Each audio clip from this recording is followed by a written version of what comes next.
لو جی آ گئی بہن جی ٹائپ، ساحر حوریہ کو حال میں انٹر ہوتے دیکھ کر کہتا ہے، کیونکہ اس نے ایک بڑی سی شال لی ہوتی ہے۔ کیا مطلب؟ وحیدان اس کی طرف دیکھتے ہوئے پوچھتا ہے۔ یار وہ دیکھ سامنے، جس نے تمہارے اوپر سلیش کرایا تھا۔ ساحر ایک طرف اشارہ کرتا ہے تو وحیدان اس کی طرف دیکھتا ہے۔ حوریہ واش روم کی طرف جا رہی ہوتی ہے۔ کوئی جیسی بھی ڈریسنگ کرے اس میں خامیاں نہیں نکالنی چاہیے۔ تم بس خود پر فوکس کیا کرو، تم اچھے لگ رہے ہو، باقیوں کو اپنے حال پر چھوڑ دو، وحیدان سختی سے کہتا ہے۔ او تیری! ساحر جیسے ہی حوریہ کو واش روم سے نکلتے دیکھتا ہے تو حیران رہ جاتا ہے۔ وحیدان دوبارہ اس کی طرف دیکھتا ہے تو وہ بھی دیکھتا ہی رہ جاتا ہے۔ حوریہ اپنی شال اتار کر آئی تھی، ایک سائڈ سے اپنے لمبے بال آگے کی طرف کیے ہوئے اور دوپٹہ سر پر ٹکائے ہوئے وہ اپنی ہیل کی ٹک ٹک کرتے ہوئے امپلائیز کی طرف آ رہی تھی۔ ویسے وجدان یہ تو واقعی خوبصورت لگ رہی ہے، مجھے تو لگا تھا یہ ایسے شال لے کر ہی پارٹی میں رہے گی۔ وہ حیرانگی سے وحیدان کو کہتا ہے، بکواس بند کرو، کتنی دفعہ کہا ہے فالتو باتیں نہ کیا کرو۔ وحیدان اسے غصے سے دیکھ کر کہتا ہے، السلام علیکم سر۔ حوریہ وجدان کے پاس آ کر کہتی ہے، وعلیکم السلام مس حوریہ، آپ کو آنے میں دیر ہو گئی، سب خیریت تو ہے؟ وجدان اس سے پوچھتا ہے، جی سر گھر پر مہمان آ گئے تھے اس لیے۔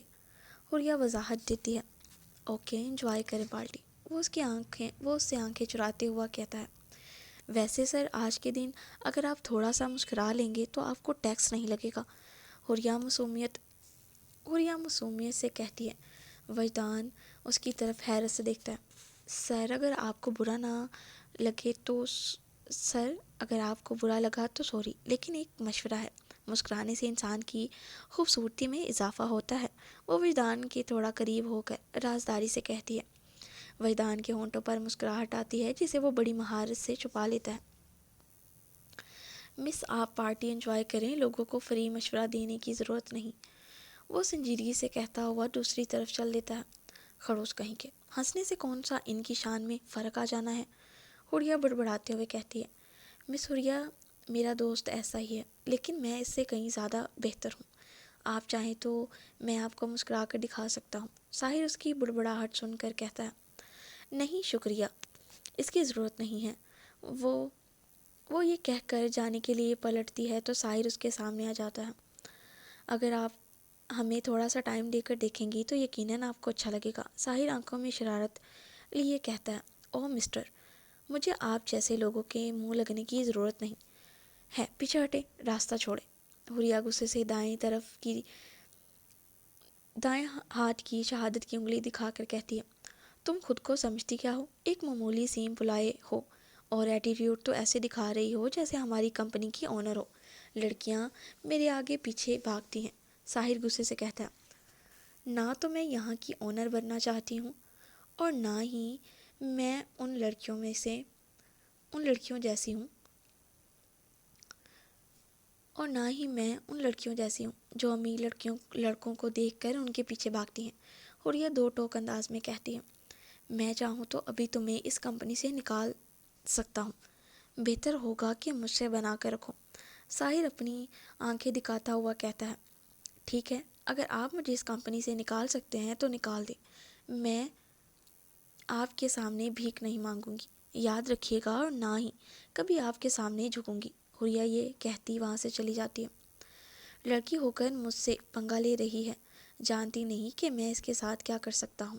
ساحر اس کی پشت کو دیکھتے ہوئے سوچتا ہے، اب تم دیکھو میں تمہیں کیسے اپنے سامنے جھکاتا ہوں۔ ساحر اپنے دماغ میں شیطانی سوچ لیے مسکراتا ہے۔ آفس پارٹی ختم ہونے کو آ رہی تھی تو ساحر نے ایک ویٹر کو پاس بلا کر اسے ایک گلاس میں جوس ڈال کر اس میں کچھ گولیاں مکس کر کے حوریہ کو دینے کو کہا۔ سر میں یہ نہیں کروں گا، ویٹر ابھی بولتا ہی ہے کہ ساحر نوٹوں کی ایک گڈی نکال کر اس کے ہاتھ میں رکھ دیتا ہے، امید ہے اب تم مزید سوال نہیں کرو گے۔ ساحر اس کے کان کے پاس جھکتے ہوئے کہتا ہے، یس سر، کام ہو جائے گا۔ ویٹر خوشی سے کہتا ہوا حوریہ کی طرف چل دیتا ہے۔ حوریہ کیسا لگ رہا ہے تمہیں یہاں آ کر؟ ہم تو ایسے ہی پارٹیز جوائن کرتے ہم تو ایسے ہی پارٹیز جوائن کرتے ہی رہتے ہیں، لیکن تم شاید پہلی دفعہ یہاں آئی ہو، نشا پوچھتی ہے۔ ہاں، مجھے واقعی یہاں آ کر بہت اچھا لگا، میں نے اس طرح کا ماحول پہلے کبھی نہیں دیکھا، حوریہ خوشی سے کہتی ہے۔ میم، یہ لیں آپ کا جوس، ویٹر حوریہ سے کہتا ہے۔ تھینک یو، اتنی دیر لگا دیا آپ نے آنے میں، حوریہ گلاس پکڑتے ہوئے کہتی ہے۔ سوری میم، وہ یہ کہہ کر باقی سب کو جوس سرو کرتا ہوا آگے نکل جاتا ہے۔ حوریہ، تم اکیلے جاؤ گی؟ ابھی 8 بج گئے ہیں، کیوں نہ میں تمہیں ڈراپ کر دوں آج؟ نشا حوریہ سے پوچھتی ہے۔ نہیں نشا، تمہیں زحمت کرنے کی ضرورت نہیں ہے، میں چلی جاؤں گی، حوریہ جوس کا گلاس لبوں سے لگاتے ہوئے کہتی ہے۔ نہیں، مجھے زحمت نہیں ہوگی، بلکہ مجھے خوشی ہوگی کہ میں تمہیں ڈراپ کر دوں اور کچھ دیر اور ٹائم ساتھ گزار لیں گے ہم دونوں، نشا خوشی سے کہتی ہے۔ نہیں نشا، میں چلی جاؤں گی، ڈونٹ وری۔ ارے یہ کیا کر رہے ہیں آپ؟ حوریہ نشا سے بات کر رہی ہوتی ہے کہ ایک ویٹر